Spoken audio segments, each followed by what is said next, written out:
Hi everyone, अब बात करने वाले हैं रेडक्स एंड आरटीके के आर्किटेक्चर के बारे में। और जहां पे भी मैं आरटीके वर्ड बोलूं आप समझ जाना कि मैं बात कर रहा हूं रेडक्स टूलकिट के बारे में। शॉर्ट फॉर्म है तो बोलने में थोड़ी इजी रहती है, इसलिए मैं इसका यूज ज्यादा करता हूं।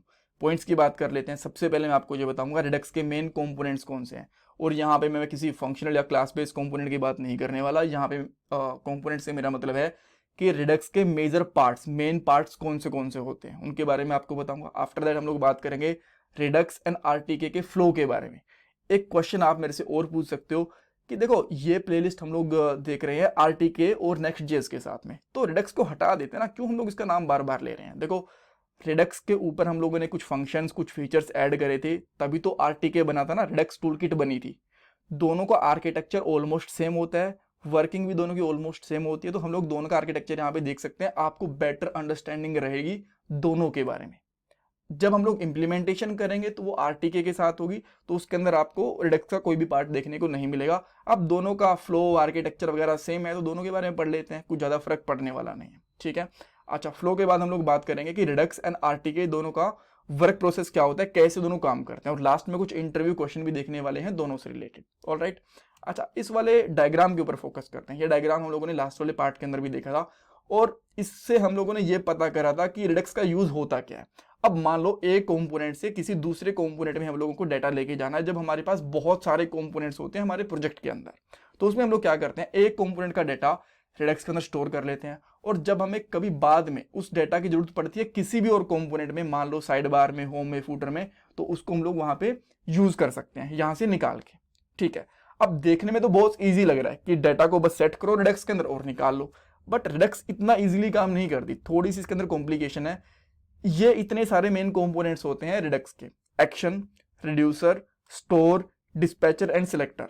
अगेन मैं एक बार आपको फिर से याद दिलवा देता हूं, मैं यहाँ पे जब कंपोनेंट वर्ड यूज कर रहा हूं तो इसका मतलब होता है कि रेडक्स की मेन चीजें, मेन पॉइंट्स कौन से होते हैं, class base, functional, high order component, इनसे मेरा मतलब नहीं है यहाँ पे। ठीक है, तो कौन से मेन कंपोनेंट्स होते हैं, action, reducer, store, dispatcher and selector. एक एक का यूज मैं अभी के लिए बता दूंगा। इवन हर किसी के ऊपर अलग से वीडियो भी आने वाली है आने वाले टाइम के अंदर, बिकॉज इन्हीं से मिलकर रेडक्स बना हुआ है। एक्शन के ऊपर एक अलग से वीडियो आएगी, रिड्यूसर के ऊपर अलग से, स्टोर, डिस्पैचर, सेलेक्टर, हर किसी के ऊपर अलग से वीडियो आने वाली है, बट स्टिल मैं थोड़ा सा कंबाइन आपको आइडिया दे दूंगा इसके बारे में। अच्छा, अब बात करते हैं रेडक्स करती काम कैसे करते हैं। ये जो डाटा था, यहाँ पे हम लोग बात कर रहे थे कि पहले हमारे नेक्स्ट जेएस या फिर रिएक्ट जेएस की एप्लीकेशन से डाटा हम लोग रेडक्स में स्टोर करते थे, बाद में निकालते हैं। तो करना कैसे होता है, देखो सबसे पहले हम लोग क्या करते हैं, मान लो ये व्यू, ये हमारी है नेक्स्ट जेएस की एप्लीकेशन या फिर रिएक्ट जेएस की भी कह सकते हो, दोनों के अंदर रेडक्स यूज करते हैं। आर्किटेक्चर सारा का सारा 100% सेम होता है। तो यहां से हम लोग को कुछ डाटा है जो रेडक्स के अंदर भेजना है, तो हम लोग यहां से कुछ डाटा डिस्पैच करेंगे। डिस्पैच का आप सिंपल मतलब कह सकते हो सेंड करेंगे। और एक्शन के अंदर आते हैं। एक्शन क्या होता है, ये वो डाटा होता है जो हम लोगों को रेडक्स के अंदर स्टोर करवाना होता है, ऐड करवाना होता है, सेव करवाना होता है।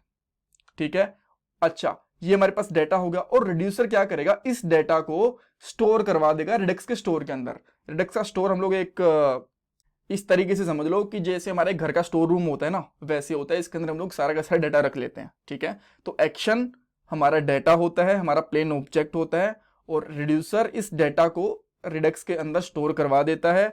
और जब भी हमें जरूरत पड़ती है बाद में उस डाटा की किसी भी कंपोनेंट में, मान लो हम लोगों ने ये डाटा भेजा था ए कंपोनेंट से, और बाद में बी, सी, एक्स, वाई, जेड किसी भी कंपोनेंट में जरूरत पड़ी, तो हम लोग उस डाटा को निकाल लेते हैं और यूआई के अंदर आ जाता है वो डाटा। ठीक है, इतना ईजी होता है। ओके, तो ये तो थी बात रेडक्स की। अब रिड्यूसर के अंदर ना बहुत ज्यादा चेंजेस नहीं होते, जो रेडक्स टूलकिट होता है उसमें बहुत ज्यादा चेंजेस नहीं होते हैं, कुछ माइनर चेंजेस ही होते हैं। जो एक मेजर चेंज होता है उसके बारे में आपको बताता हूं। जो एक्शन एंड रिड्यूसर है ना, इन दोनों को हम लोग एक ही फाइल के अंदर एक ही तरीके से यूज कर लेते हैं, स्लाइस के अंदर। जब हम लोग वर्ड बोलते हैं स्लाइस, उसका मतलब होता है एक्शन प्लस रिड्यूसर। बाकी ऑलमोस्ट सेम है, थोड़ी बहुत चीजों का फर्क होता है, वो जैसे जैसे हम लोग आगे पढ़ते चलेंगे आपको आइडिया लगता जाएगा। ऑलराइट, तो अगेन इस डायग्राम की हेल्प से हम लोग समझते हैं व्यू से, यानी कि जो हमारा नेक्स्ट जेएस या फिर रिएक्ट जेएस की एप्लीकेशन होती है उससे कुछ डाटा को सेंड करते हैं। तो जो डाटा हम लोग सेंड करते हैं वो होता है एक्शन, और जो डाटा रेडक्स के अंदर एक्शन वाला डाटा स्टोर करता है, उसको स्टोर करने वाली चीज को हम लोग बोलते हैं रिड्यूसर। रिड्यूसर की हेल्प से हमारा एक्शन का डाटा रेडक्स वाले स्टोर के अंदर सेव हो जाता है। और एक्शन एंड रिड्यूसर हम लोग एक ही फाइल के अंदर कंबाइनली बना लेते हैं, जिस फाइल को हम लोग बेसिकली बोलते हैं स्लाइस। अब आप स्लाइस इसको इस तरीके से कह सकते हो कि जैसे आप कोई फ्रूट काट रहे हो, ठीक है, उसकी एक स्पेसिफिक स्लाइस होती है ना, ठीक है, तो उसको आप कह लो कि उस स्लाइस एक स्पेसिफिक यूज होगा। मान लो एक स्लाइस आप बनाना चाहते हो सर्च के लिए, एक बनाना चाहते हो एड प्रोडक्ट के लिए, एक बनाना चाहते हो यूजर ऑथेंटिकेशन के लिए, एक बनाना चाहते हो आप लोग प्रोडक्ट्स के लिए, ठीक है। तो इस तरीके से एक स्लाइस सब हर एक फंक्शनैलिटी के लिए अलग अलग से बना सकते हो और उनका डाटा स्टोर के अंदर चला जाएगा। बाद में जब भी हमें किसी कंपोनेंट में उसकी जरूरत पड़ेगी हम लोग उसको निकाल लेंगे। That's it. ये इतना इजी होता है रिडक्स का आर्किटेक्चर। इसमें कुछ कंफ्यूजन है, कुछ डाउट है तो मुझे कमेंट सेक्शन के अंदर पूछ सकते हो।